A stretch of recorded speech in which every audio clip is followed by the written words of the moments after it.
제187편 십자가형. 두 강도들이 준비된 후에 군인들은 백부장의 인솔하에 십자가형이 벌어질 장소로 출발하였다.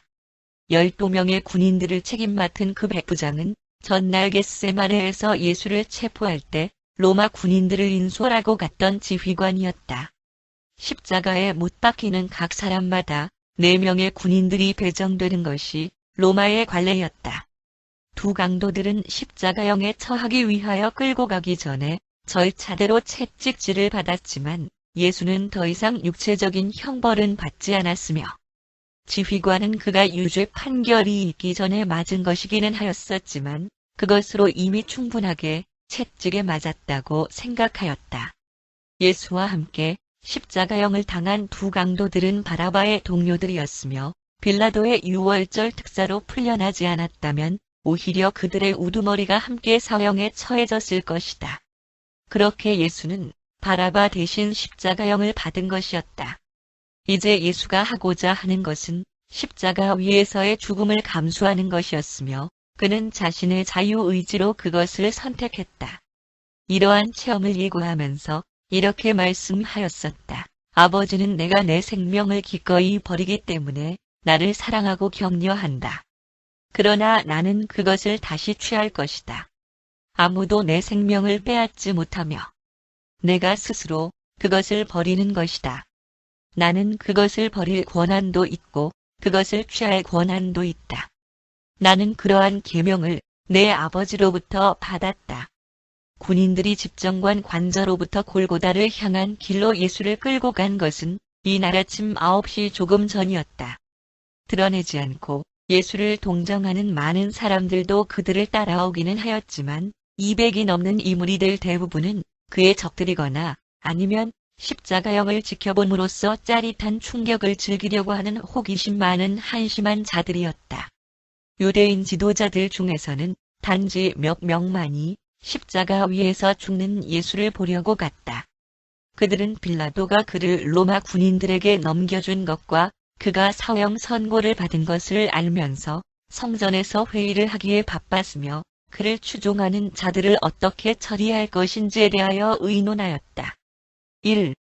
골고다로 가는 길. 집정관 관저의 앞마당을 떠나기에 앞서 군인들은 가로 들보를 예수의 어깨에 메웠다. 사형수에게 가로 들보를 지게 하여 십자가 형장까지 운반해 가도록 하는 것은 하나의 관습이었다. 그러한 사형수는 십자가 전체를 운반하는 것이 아니라 보다 짧은 나무를 지게 하였다. 세 개의 십자가를 위한 보다 길고 똑바로 세우는 나무들은 이미 골고다로 운반되어 있었으며 군인들과 죄수들이 도착될 무렵에는 벌써 땅에 견고하게 세워져 있었다. 그 지휘관은 관습에 따라서 행렬을 인도하였으며 죄인의 이름과 그들이 유죄 판결을 받게 된 죄의 성격을 수치로 기록한 하얀 3개 작은 팻말을 가지고 있었다. 백부장은 두 강도들을 위하여 그들의 이름을 알려주고 그 밑에 강도라는 한마디를 쓴 팻말들을 가지고 있었다. 죄수가 가로들보에 못 박히고 똑바로 세워진 나무 위에 그의 자리로 끌어올려지고 난 후에는 죄수의 머리 바로 위 십자가 꼭대기에 이 팻말을 못으로 박아놓아 그 사형수가 무슨 죄로 십자가형에 처해졌는지를 모든 보는 사람들이 알 수 있도록 하는 것이 관례였다. 예수의 십자가에 붙이기 위하여 백부장이 가져온 패 위에는 빌라도가 직접 라틴어와 그리스어 그리고 아람어로 기록하였으며 나사렛 예수, 유대인의 왕이라고 적혀 있었다.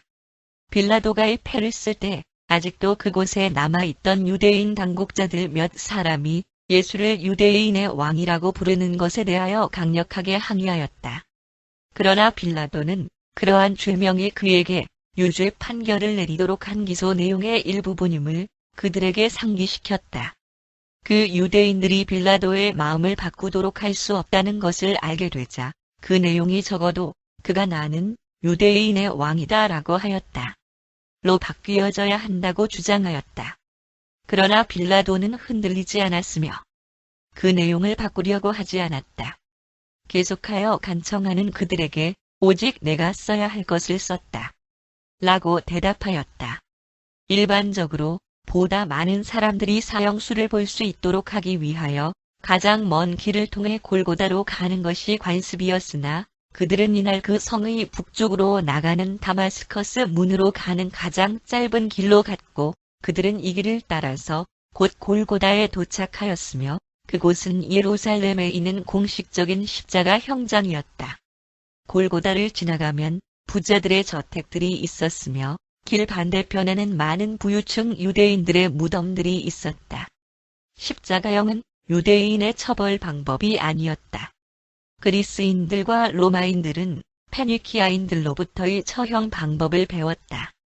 헤롯마저도 그의 잔인함에도 불구하고 십자가형을 자주 쓰지 않았다. 로마인들은 결코 로마 시민을 십자가형에 처하지 않았으며 오직 노예들과 피지배인들만이 이러한 수치스러운 방법으로 사형에 처해졌다.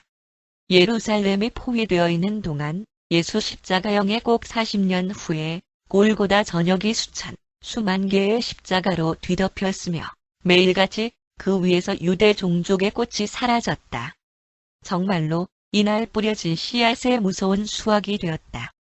죽음의 행렬이 예루살렘의 좁은 길들을 지나가자 좋은 위로와 연민의 예수 말씀을 들었고 사랑의 사명 활동을 하셨던 그의 일생을 아는 부드러운 마음의 많은 유대 여인들이 그러한 야비한 죽음을 막기 위해 끌려가시는 그를 보자 눈물을 감추지 못하였다. 그가 옆으로 지나갈 때 이 여인들 대부분은 비통하였으며 애도하였다. 그들 중에 일부는 용감하게 그의 옆에서 따라가려고 하였지만 주는 그들에게 고개를 돌리며 이렇게 말씀하였다. 예루살렘의 딸들아, 나를 위해서 울지 말고 오히려 너희 자신과 너희 자녀들을 위하여 슬퍼하라. 내 일은 거의 끝났지만 나는 곧 내 아버지께로 간다. 예루살렘의 극심한 고난의 때가 곧 시작될 것이다. 보라, 그날이 오면 너희가 이렇게 말할 것이다. 아이를 낳지 못한 자와 자녀에게 젖을 먹여보지 못한 자가 복되도다. 라고 너희들이 말할 날들이 다가오고 있다. 이러한 날들에는 너희가 너의 재난의 공포로부터 벗어나기 위하여 언덕 위에 돌이 너희에게 굴러 떨어지게 해달라고 너희가 기도해야 할 것이다. 이 예루살렘 여인들이 예수에 대해 동정심을 보여준 것은 정말로 용감한 행동이었는데 왜냐하면 십자가형을 받으러 가는 자에게 친근감을 나타내는 자는 법을 어기는 것이었기 때문이다. 군중들이 사형수를 조롱하고 비웃으며 놀리는 일은 허용되었지만 조금이라도 동정심을 표현하는 것은 금지되어 있었다. 자신의 친구들이 숨어 있었던 이 어두운 시간에 동정심을 드러내는 것에 예수가 고맙게 여기기는 했어도 그는 마음 고운 이 여인들이 자신에게 감히 연민을 나타냄으로써 당국자들의 비위를 건드리지 않게 되기를 바라셨다. 이와 같은 때에도 예수는 자기 자신에 대하여는 전혀 생각하지 않았으며 오직 예루살렘과 온 유대 나라에 임할 극도로 비극적인 그때를 생각하였다. 주가 십자가 형장으로 향하는 길에서 힘들게 걸음을 옮기실 때 그는 매우 지쳐 있었으며 거의 탈진한 상태였다. 그는 엘리야 마가의 집에서 최후의 만찬을 나눈 이후로 음식과 물을 조금도 드시지 못하였으며 한순간도 눈을 붙이지 못하였다. 더욱이 사나운 채찍질로 육체적인 고통을 당하고 피를 흘린 것은 말할 것도 없이 선고를 받는 순간까지 계속적으로 신문이 있었다. 이러한 모든 것들 위에 그의 극단적인 정신적 고뇌와 날카로운 영적 긴장감 그리고 극심한 인간 고독감이 자리 잡고 있었다. 그 성 밖으로 나가는 문을 통과한 후 얼마 안 되어서 예수는 가로들보를 이겨내지 못하여 비틀거리셨고 체력이 시각각으로 떨어지셨으며 무거운 짐을 이겨내지 못하고 주저앉았다. 군인들은 소리를 지르며 발로 찼으나 그는 일어날 수 없었다. 이것을 본 지휘관은 예수가 이미 지탱하실 수 없는 지경에 이른 것을 알고 군인들에게 그만두라고 명하였다. 그러고 나서 그는 키레네에서 온 시몬이라는 지나가던 사람에게 명령하여 예수의 어깨 위에 있는 가로들보를 내려서 골고다까지 남아있는 길을 강제로 지고 가도록 하였다. 시몬이라는 이 사람은 유월절에 참여하기 위하여 아프리카 북쪽에 있는 키레네로부터 먼 길을 여행하였다. 로마 지휘관이 예수의 가로 들보를 지고 가도록 명령하였을 때 그는 성 안에 있는 성전 예배에 참가하러 가던 도중에 다른 키레네인들과 함께 바로 성 밖에서 쉬고 있었다. 시몬은 주가 십자가 위에서 돌아가시는 시간 동안 내내 떠나지 않고 많은 그의 친구들과 그리고 적들과 이야기하면서 시간을 보냈다. 부활 이후 그리고 예루살렘을 떠나기 전에 그는 왕국 복음에 대한 훌륭한 신자가 되었으며 고향에 돌아간 후에 그는 그의 가족을 하늘 왕국으로 인도하였다. 그의 두 아들들 알렉산더와 루푸스는 아프리카에서 그새 복음을 가르치는 매우 효력적인 선생이 되었다.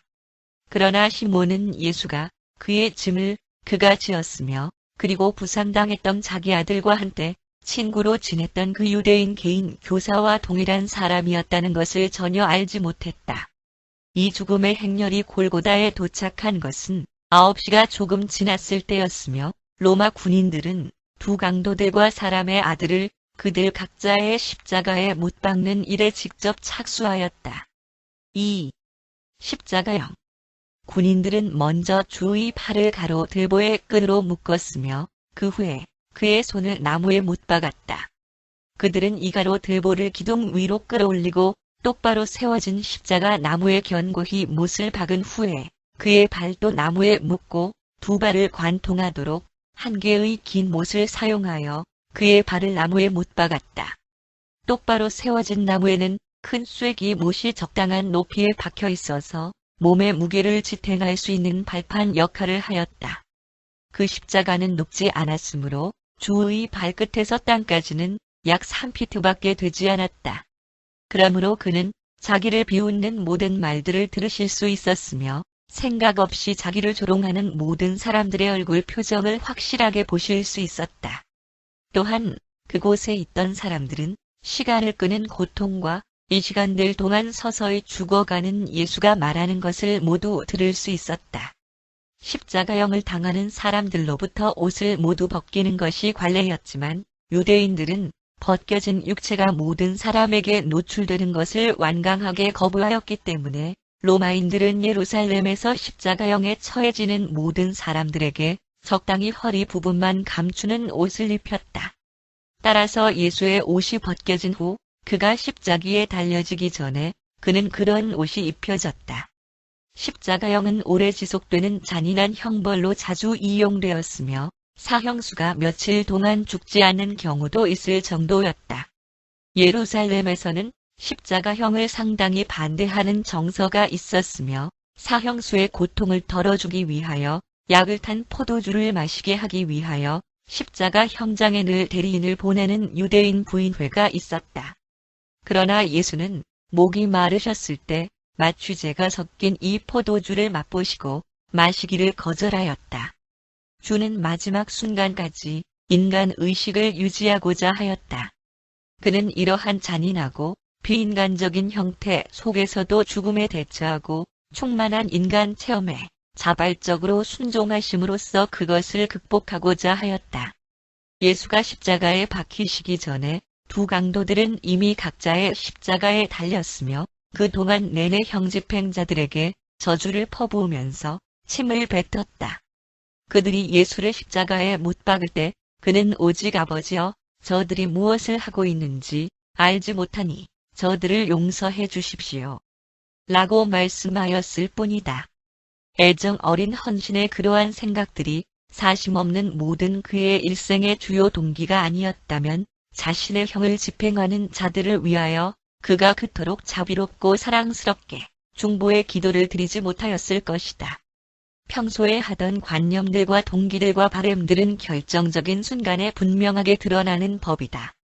주가 십자가 위로 끌어올려진 후에 그 지휘관은 그의 머리 위쪽에 명패를 못 박았으며 세 나라 말로 나사렛 예수, 유대인의 왕이라 적혀 있었다. 유대인들은 이것이 자기들을 모욕하는 것이라 믿고 크게 화를 내었다. 그러나 빌라도는 그들의 무례한 태도에 분노하였다. 그는 그가 협박을 당했고 창피를 당했다고 느꼈다. 그래서 그는 이 작은 복수의 방법을 취했다. 그는 예수 반역자라고 쓸 수도 있었다. 그러나 그는 예루살렘 유대인들이 나사렛이라는 바로 그 이름을 얼마나 싫어하는지를 잘 알았으므로 그렇게 해서 그들에게 굴욕감을 느끼게 하려고 작정하였다. 사형당한 이 갈릴리인이 유대인의 왕이라 불린 것을 그들이 봄으로써 그들의 급소가 찔림을 당하리라는 것을 그는 알았다. 많은 유대인 지도자들은 빌라도가 이러한 기록을 예수의 십자가 위에 붙여서 자기들을 얼마나 조롱하려고 하는지를 알고서 서둘러 골고다로 달려갔지만 로마 군인들이 지키고 서 있었기 때문에 감히 그것을 없애려고 하지 못하였다. 명패를 제거하지 못하게 되자 아무도 그 기록을 심각하게 생각하지 못하게 하기 위하여 이 지도자들은 군중들 속에 섞여서 비웃고 조소하도록 힘을 다하여 선동하였다.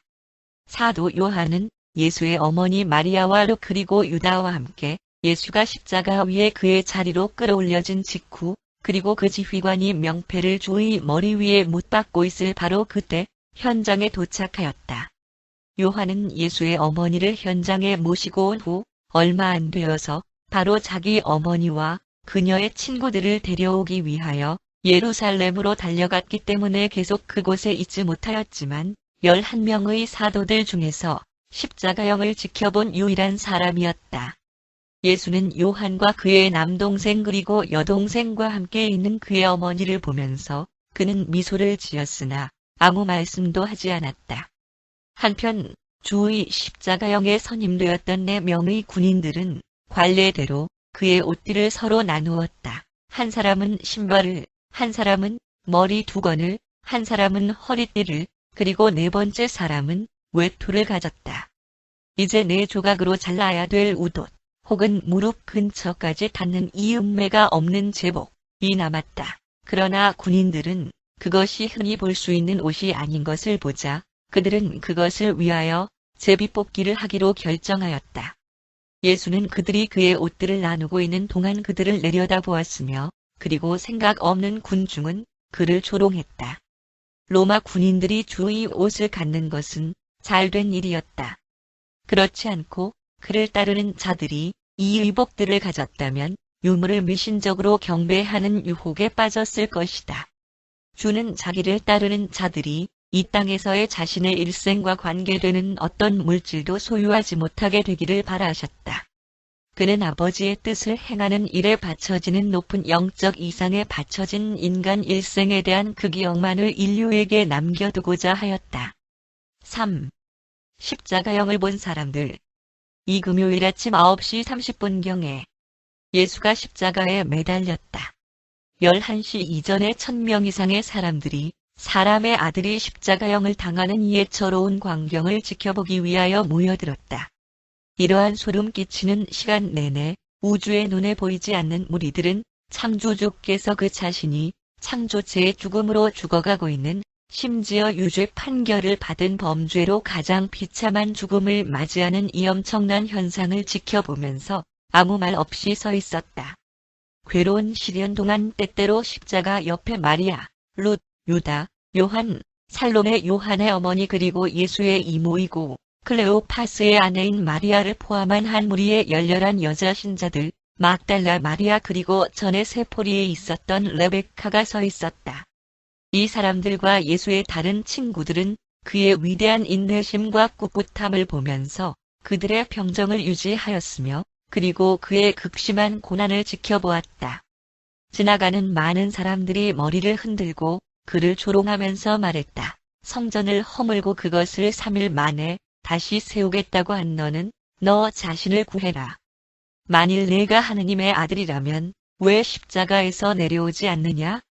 통치자들은 비슷한 방법으로 그를 조롱하며 말했다. 그가 다른 사람들을 구원했다. 그러나 그 자신은 구할 수 없다. 다른 사람들이 말했다. 만일 내가 유대인의 왕이라면 십자가에서 내려와라. 그러면 우리가 너를 믿겠다. 그리고 나중에는 그들이 더욱 그를 조롱하면서 말했다. 그는 하느님이 자기를 구원해 줄 것으로 믿었다. 그가 하느님의 아들이라고까지 주장하였는데 이제 그를 보아라. 두 강도들 사이에서 십자가에 달려있는 두 강도들까지도 역시 그를 조롱하였으며 그를 비난하였다. 그들의 조롱에 예수가 대꾸하려고 하지 않으시는 가운데 그리고 특별한 준비일의 정오 시간이 가까워졌으므로 11시 30분경이 되자 희롱하고 야유하던 군중들 대부분이 돌아갔으며 50명 미만의 사람들이 현장에 남아 있었다. 군인들은 오랫동안 죽는 과정을 지켜볼 준비를 하고 값싸신 포도주를 마시면서 점심을 먹으려고 하였다. 그들은 포도주를 마시면서 예수를 비웃듯이 건배하면서 만세 그리고 유대인의 왕의 행운을 위하여 라고 말하였다. 그리고 그들은 자기들의 비웃음과 조롱에 대한 주의 관대함에 놀랐다. 그들이 먹고 마시는 것을 보신 예수는 그들을 내려다보시면서 내가 목마르다라고 말씀하였다. 경비병들의 지휘관은 예수가 내가 목마르다라고 한 말씀을 듣고 자기가 가진 병에서 약간의 포도주를 따라서 스펀지로 된 해면에 흠뻑 적신 후에 창 끝에 달아 올려서 예수가 바짝 마른 입술에 적실 수 있도록 하였다. 예수는 자신의 초자연적인 힘에 의존하지 않고 사시기로 작정하였었으며 마찬가지로 보통 사람과 똑같이 십자가에서 죽기로 선택하였다. 그는 사람으로서 사셨으며 아버지의 뜻을 행하는 한 사람으로 죽으려고 하였다. 4. 십자가 위의 강도. 강도들 중 한 명이 예수를 조롱하면서 말했다. 만일 내가 하느님의 아들이라면 왜 너 자신과 우리를 구하지 않느냐? 그러나 그가 예수를 비난하자 여러 번 주의 가르침을 들었던 다른 강도가 이렇게 말하였다. 너는 하느님조차도 두려워하지 않느냐? 우리는 우리 행동에 대해서 마땅히 고난을 받지만 이 사람은 부당하게 당하고 있음을 너는 모르겠느냐? 우리 자신의 죄에 대한 용서와 우리 혼에 대한 구원을 구하는 것이 나을 것이다. 강도가 이렇게 말하는 것을 들으신 예수는 그에게 얼굴을 돌리시고 만족스러운 미소를 띠셨다. 예수가 자기에게 고개를 돌리신 것을 본 그 죄수는 용기를 내어 꺼질 듯한 신앙의 불길에 부채질을 하면서 주님, 당신의 왕국에 들어가시면 저를 기억해 주십시오. 라고 말하였다. 그러자 예수는 진실로 내가 오늘 네게 말하겠는데 내가 장차 낙원 천국에서 나와 함께 있을 것이다. 주는 육신이 죽어가는 고통이 한창인 중에서도 믿음을 가진 강도의 신앙 고백에 귀를 기울였다. 이 강도가 구원을 향하여 손을 내밀었을 때 그는 해방을 찾았다. 이 일이 있기 전에 그는 예수를 믿으라고 여러 번 강요를 받은 바 있었지만 의식이 살아있는 마지막 순간에 와서야 주의 가르침을 향하여 전심으로 돌아섰던 것이다. 예수가 십자가 위에서 죽음을 맞으시는 태도를 보았을 때 이 강도는 사람의 아들이 참으로 하느님의 아들이었다는 신념을 더 이상 거부할 수 없었다. 그 강도가 예수로 인하여 전향하고 왕국으로 받아들여지는 이 에피소드가 일어나는 동안 사도 요한은 그곳에 있지 않았으며 자기 어머니와 그녀의 친구들을 십자가형의 현장으로 데려오기 위하여 도시로 들어갔었다. 누가는 개종한 그로마 경비원 지휘관으로부터 나중에 이 이야기를 들었다. 사도 요한은 이 사건이 발생한 지 65년이 지난 후에 그가 사간을 기억하는 대로 십자가형에 대해 이야기하였다. 기록들은 그가 보고 들은 것 때문에 그 후에 예수를 믿었으며 지상에서 하늘의 왕국의 충만한 동료 관계에 들어간 임무를 수행하던 로마 백부장의 설명에 근거하였다. 참회한 강도인 이 젊은이는 강도 행위야말로 정치적인 압제와 사회적인 불공정에 대항하여 애국적으로 항거하는 효력적인 수단이라고 찬양하는 사람들에 의해서 폭력과 그릇된 행동의 일생으로 인도되었다. 그리고 이런 종류의 가르침은 모험심에 대한 충동이 더하여져 많은 선의의 젊은이들을 무모한 강도의 길로 들어서게 만들었다. 이 젊은이도 바라바를 하나의 영웅으로 추앙하였다. 그는 이제 자신이 오류를 범하였음을 알았다. 그의 옆 십자가 위에서 그는 정말로 위대한 사람, 참된 영웅을 보았다. 그의 열성에 불을 질렀고 도덕적 자아 존중에 대한 그의 최고의 관념을 공허하였으며 용기와 성품과 용감성에 대한 그의 모든 이상들을 되살렸던 영웅이 여기 있었다. 예수를 바라보는 동안 그의 가슴 속에는 사랑과 충성심 그리고 참된 위대성에 대한 압도적인 감정이 솟아났다. 그리고 만약에 조롱하던 군중들 중에서 다른 어떤 사람이든지 자기 혼 속에 신앙의 탄생을 체험하고 예수의 자비에 호소하였다면 그는 믿음을 가진 강도에게 보여주신 것과 똑같은 사랑으로 배려를 받고 용납되었을 것이다. 회개한 강도가 그들이 언젠가 낙원 천국에서 서로 만날 것이라는 주의 약속을 들은 직후에 요한은 그의 어머니와 거의 12명이나 되는 여자 신자들의 무리를 데리고 도시로부터 돌아왔다. 요한은 그녀를 부축하면서 예수의 어머니 마리아의 곁에 자리를 잡았다. 그녀의 아들 유다는 다른 편에 서 있었다. 때는 정오였고 예수가 이 광경을 내려다보시면서 그의 어머니에게 말하였다. 여인이여, 당신의 아들을 보십시오. 그리고 요한에게는 내 아들아, 내 어머니를 보아라. 그러고 나서 그는 둘 모두에게 말씀하였다. 나는 너희들이 자리를 떠나기를 바란다. 그리하여 요한과 유다는 마리아를 골고다에서 모시고 내려갔다. 요한은 예수의 어머니를 자기가 예루살렘에서 머물고 있던 곳으로 안내한 후에 서둘러서 십자가형의 현장으로 돌아왔다. 6월절이 지난 후에 마리아는 벳세다로 돌아갔으며 그녀는 그곳에 있는 요한의 집에서 그녀의 남은 생애를 살았다. 마리아는 예수가 돌아가신 후 채 1년을 살지 못하였다.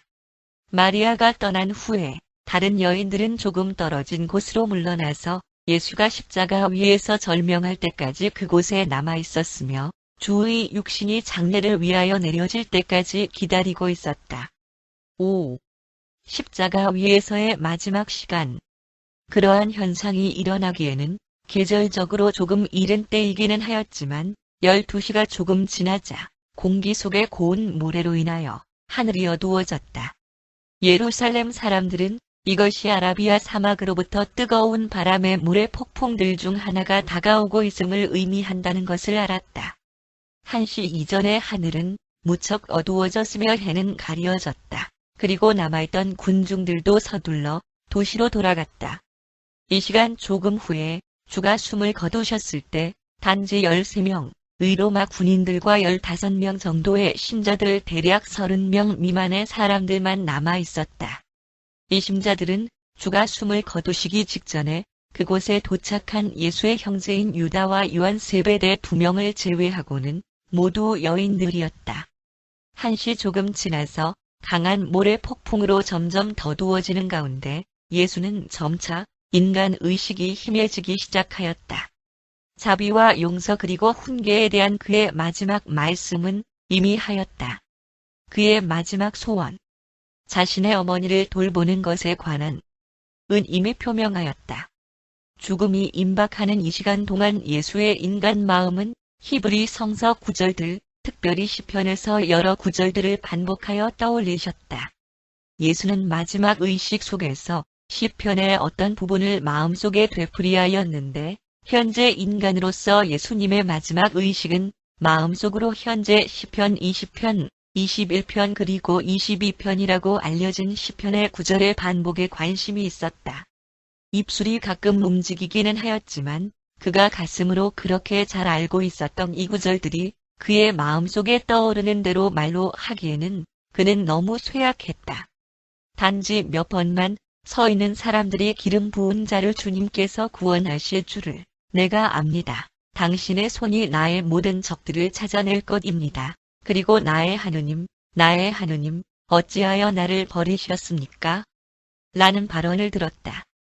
예수는 자신이 아버지의 뜻대로 사셨다는 것에 대하여 한순간도 의심하지 않았으며 지금 아버지의 뜻에 따라서 자신의 육신의 일생을 마치고 있다는 것을 결코 의심하지 않았다. 그는 아버지께서 자신을 버렸다고 느끼시지 않았으며 다만 사라져가는 의식 속에서 많은 성서 구절들을 읊조릴 뿐이었고 그것들 중에 나의 하느님, 어찌하여 나를 버리셨습니까? 라고 시작하는 시편 22편이 포함되어 있었던 것이다.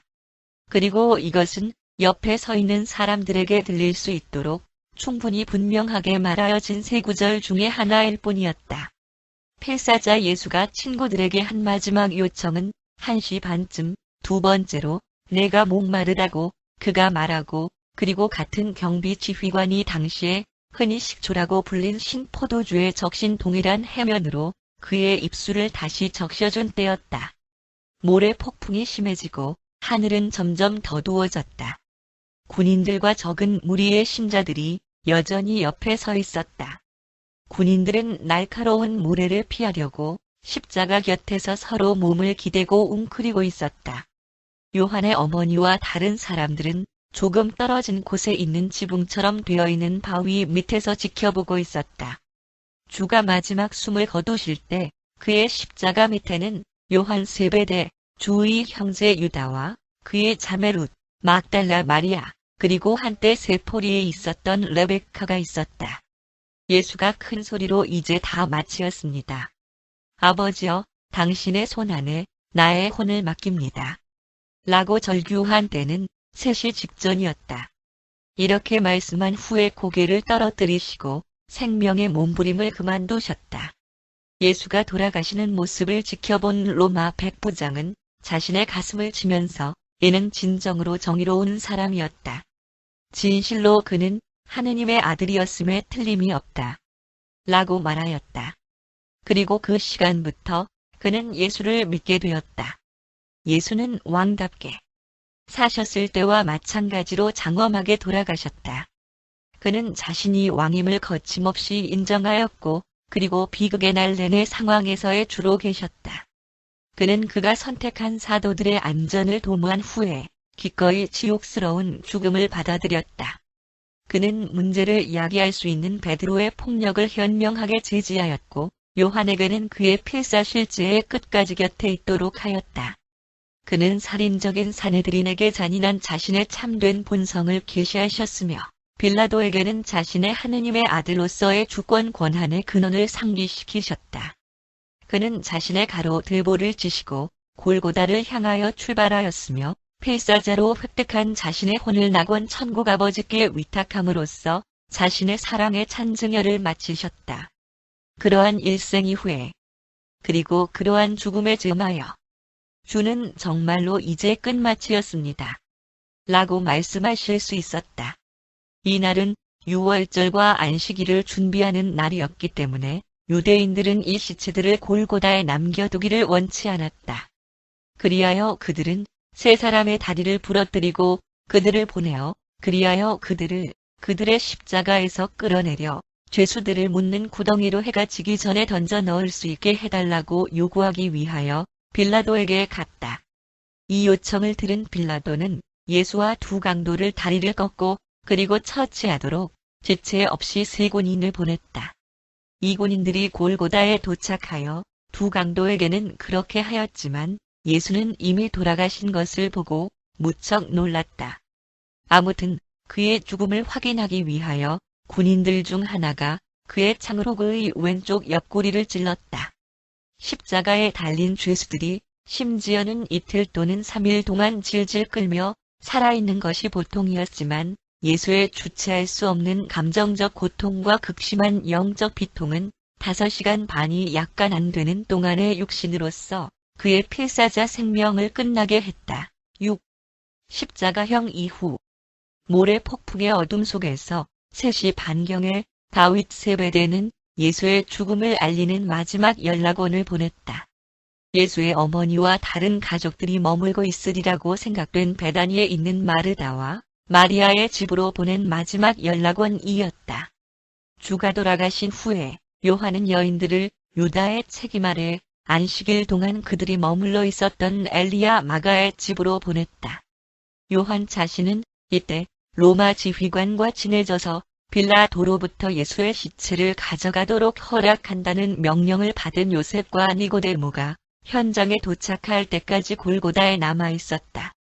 그들의 사랑받는 주권자의 인간 육신화에 대한 십자가형의 끔찍한 장면에 몸서리쳤던 무수한 지능 존재들의 광대한 우주에 비극과 슬픔의 하루가 이렇게 끝이 났다. 그들은 필사자들의 냉담하고 인간의 사악한 모습에 대경실색하였다.